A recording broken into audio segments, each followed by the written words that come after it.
একটি মেয়েকে পটাবার জন্য আমি বিতর্ক করেছিলাম। কিন্তু আজকে তোমরা এসছো, কেউ প্রধানমন্ত্রী হবা, কেউ হিলারি হবা।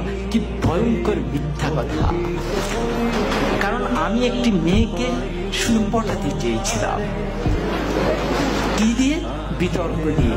সে আমাকে পাত্তা দেয় না, সে আমার দিকে তাকায় না। আমি তখন অষ্টম শ্রেণীতে পড়ি, শুধু তার দিকে একবার তাকাবো, কি সেই কৌশল, কিন্তু সে তাকায় না। পরে ভাবলাম বিতর্ককে আশ্রয় করি, সেখানে যদি দাঁড়ায় তাহলে মেয়েটি মনে হয় আমার দিকে তাকিয়েই থাকবে।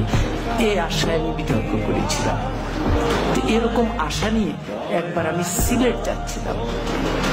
তখন আমি আর অষ্টম শ্রেণীর বালক নই, এয়ারপোর্ট স্টেশন থেকে উঠেছি।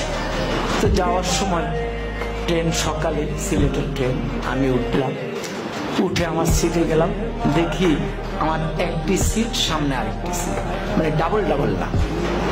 পরে কেউ আসে না, পরে একটি মেয়ে আসছে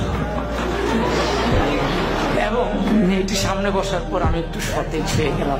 পুরুষের মন তো। পরে মেয়েটি দেখলাম সাদা গাউন পরা, আমি বুঝলাম সে সিলেট মেডিকেল। তাহলে ভাবলাম যাক, মান সম্পন্নই হয়েছে। এরপরে ট্রেন এগিয়ে যাচ্ছে, আমার মনে কত কিছু আসে, কত ভাবনা আসে, কিন্তু আমি তো কথা বলতে পারতেছি না, খুব আনইজি বোধ করছি। কি করব?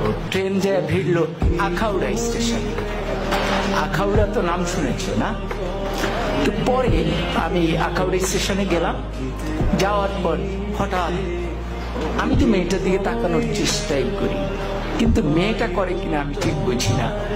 তো হঠাৎ করে একজন আসলেন, এসে বললেন, ভাই লাগবে? আমি বললাম না, আমার তো খেয়াল মেয়েটির দিকে। এরপরে উনি একটু দূরে গিয়ে দাঁড়ালেন।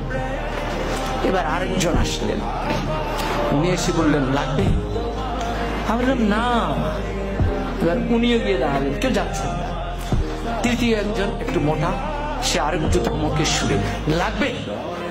আমি বললাম না। এরপরে চতুর্থ জন আসলেন, উনি এসে বললেন, ভাই লাগবে তো? আমি বললাম না না। এখন এই যতবার লাগবে বলে মেয়েটি ততবার পলকে পলকে আমার দিকে তাকায়। এখন আমি ঠিক বুঝতেছি না কি লাগবে, কি বলে। পরে আমি একটু উত্তেজিত হয়ে চারজনকে ডাকলাম, কি সমস্যা, কি লাগবে? আপনারা চারজনই আমাকে ঘিরে দাঁড়িয়েছেন আমার জানালার সামনে। তখন বললো, বলবো তো বললেন।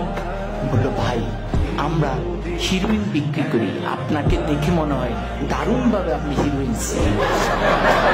ফলে যে মেয়েটির কাছে আমি এয়ারপোর্টের সামনে নায়ক হয়ে উঠলাম, আখাউড়ায় হয়ে গেলাম হিরোইনসি, বাকি সময় আমি আর তার দিকে ভুলেও তাকাইনি।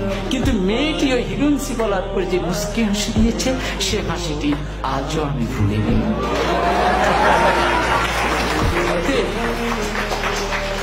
অতএব বিতর্ক ঠিক এই জায়গায়, ওই সূক্ষ্ম হাসিটি সুন্দরভাবে মনে রাখবার জন্য আজকে আমরা তোমাদেরকে ডেকেছি। জোর করে মেয়েটিকে উঠিয়ে নেওয়ার জন্য নয়, তার ওই সুন্দর হাসি নিয়ে আমি আমার জীবন পার করে দিচ্ছি। বিতর্ক আমাকে এই জায়গায় শিক্ষাটা দিয়েছে।